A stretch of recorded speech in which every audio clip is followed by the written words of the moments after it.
And now Dr. Harris has 5 minutes. Timekeeper, are you ready? Begin.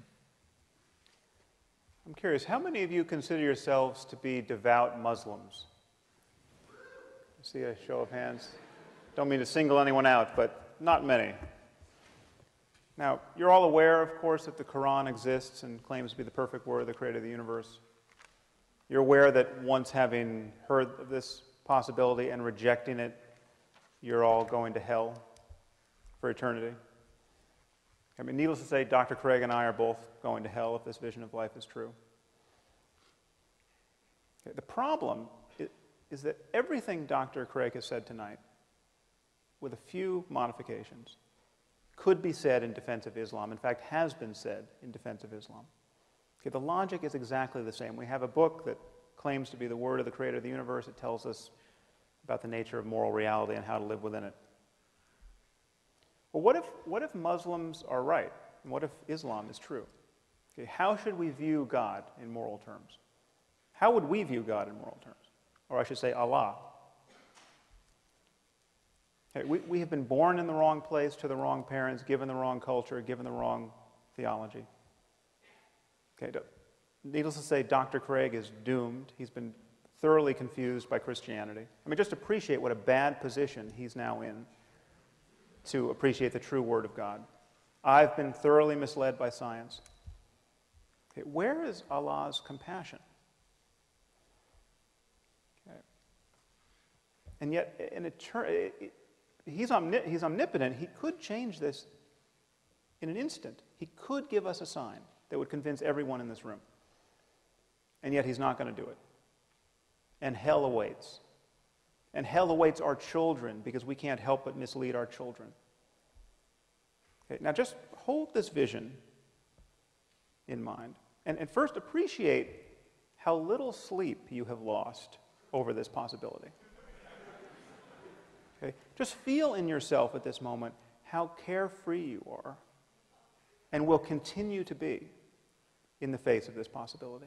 What are the chances that we're all going to go to hell for eternity because we haven't recognized the Quran to be the perfect word of the creator of the universe? Please know that this is exactly how Christianity appears to someone who's not been indoctrinated by it.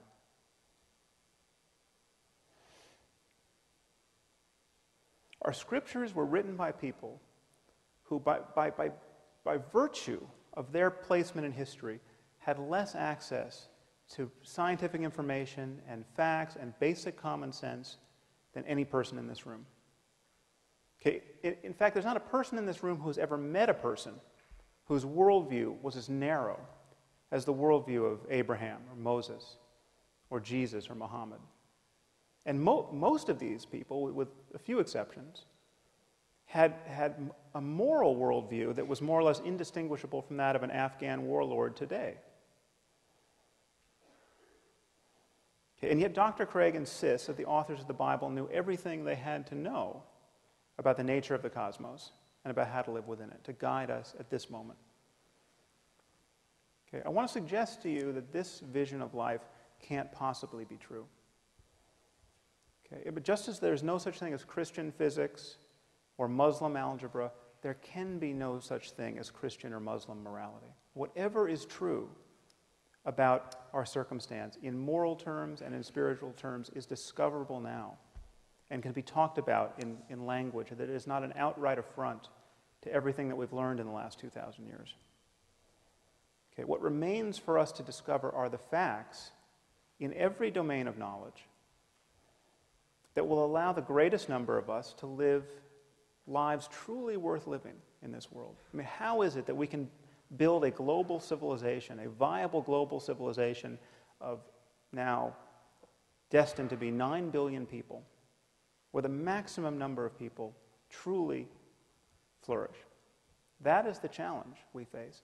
Sectarian moral denominations, okay, a world shattered, balkanized by competing claims about an invisible God, is not the way to do it, apart from the fact that There's no evidence in the first place that should be compelling to us to adopt that view.